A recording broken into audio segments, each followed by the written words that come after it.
साथ एक पेंटिंग का एग्जीबिशन देखने गया हुआ था। पेंटिंग की प्रदर्शनी जो लगती है, बहुत सारी पेंटिंग्स लगी हुई थी, अलग अलग तरह के, बहुत अच्छे अच्छे थे। उतने बाद से हर पेंटिंग को वो बच्चा देख नहीं रहा था। एक जगह पे जाकर के वो बच्चा रुक जाता है और अपने पिताजी से पूछता है कि बाबा ये किसकी पेंटिंग है, क्योंकि बाकी पेंटिंग उसको समझ में आ गई थी, लेकिन वो एकमात्र पेंटिंग ऐसी थी जो उसको समझ में नहीं आ रही थी। वो पेंटिंग थी क्या? वो पेंटिंग ऐसी थी कि उसका पीछे का जो भाग था, मतलब एक व्यक्ति बना हुआ था, उस व्यक्ति का आंख नहीं था और उसके नीचे में कुछ लगा हुआ था और बाकी शरीर जो था एक मनुष्य का था। तो उसके पिताजी भी देख करके थोड़ी देर अचंभित हो गए कि आखिर किस चीज की पेंटिंग है, ना ये पशु है, ना नर है, ना पक्षी है, तो ये तीनों का मिक्स है। इसके पास आंख भी नहीं है और पीछे से कुछ लगा हुआ है। थोड़ी देर देखने के बाद फिर जो पेंटर बनाया था उस पेंटिंग को, वो आकर के देखता है, तो फिर उससे पूछते हैं कि आखिर ये किस चीज की पेंटिंग है, ये क्या प्रदर्शित कर रहा है। तो वो पेंटर जो है वो समझाता है ये जो है तो अवसर की पेंटिंग है, अवसर, जिसको हम लोग मौका भी कहते हैं। मतलब और इस पेंटिंग से आप बताना क्या चाह रहे हैं? इस पेंटिंग के जो हम बताना चाह रहे हैं कि अवसर जब आता है हमारे लाइफ में तो हमें दिखता नहीं है। जब हमारी लाइफ में किसी चीज का अवसर आता है तो हम उसे अच्छे तरीके से पहचान नहीं पाते, लेकिन वो ज्यादा दिन तक रह नहीं पाता है। इसलिए उसका कुछ लगाया गया है कि वो फिर अगर उसका आप नहीं पहचाने, उसको अगर यूटिलाइज नहीं किए आप उसका, तो वो क्या होगा, फिर चला जाएगा आपकी लाइफ से।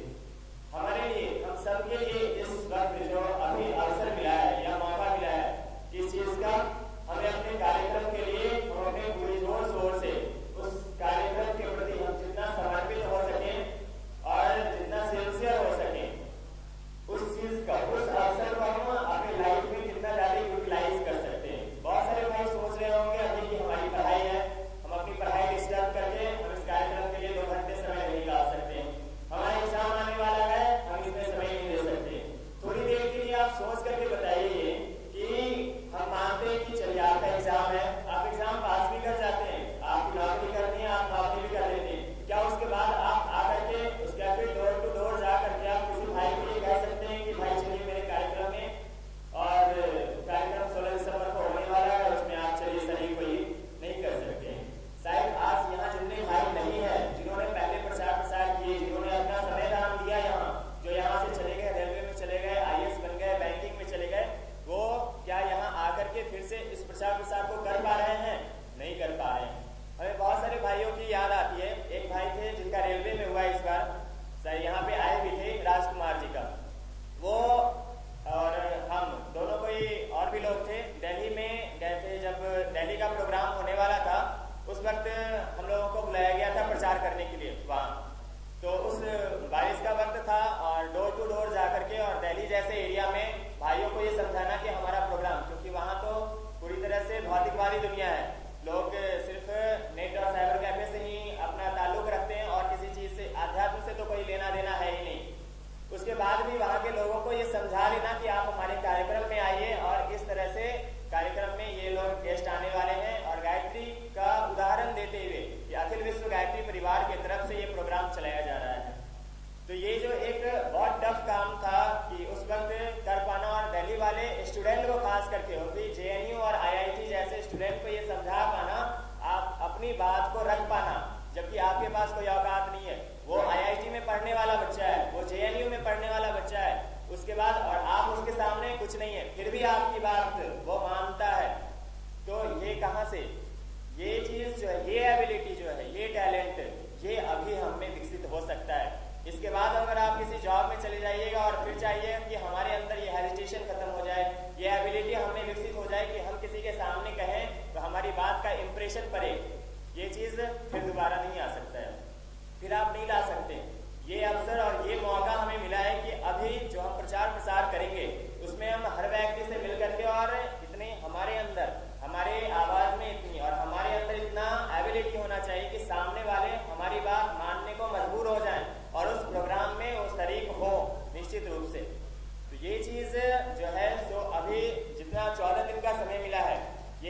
सीख लें तो ज़्यादा बेहतर रहेगा। खास करके जब भी हम किसी इंटरव्यू की तैयारी करेंगे उस वक्त सबसे ज़्यादा विद्यार्थी जो छटता है वो इस चीज़ में कि सामने वाले से आप आई कांटेक्ट नहीं रख करके और उससे अपना कम्युनिकेट बहुत अच्छे से नहीं कर सकते हैं।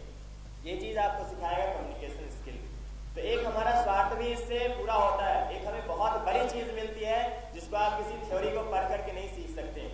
हर संडे को आप यहाँ पे आते हैं, बहुत अच्छी अच्छी बात सुनते हैं, आप स्वाध्याय करते हैं, बहुत अच्छी अच्छी बातें पढ़ते हैं, लेकिन उस चीज़ को जब अपने लाइफ में उतारना होता है प्रैक्टिकली तो उसके लिए एक समय चाहिए होता है। हम पढ़ते हैं कि कोई भी परिस्थिति हो जाए लेकिन घबराना नहीं चाहिए, अडिग रहना चाहिए। हम फेल्योर हो जाएं अगर एग्जाम में तो कोई बात नहीं, फिर भी अपना धैर्य कभी खोना नहीं चाहिए क्योंकि उसी के बल पे अगला एग्जाम पास करना है।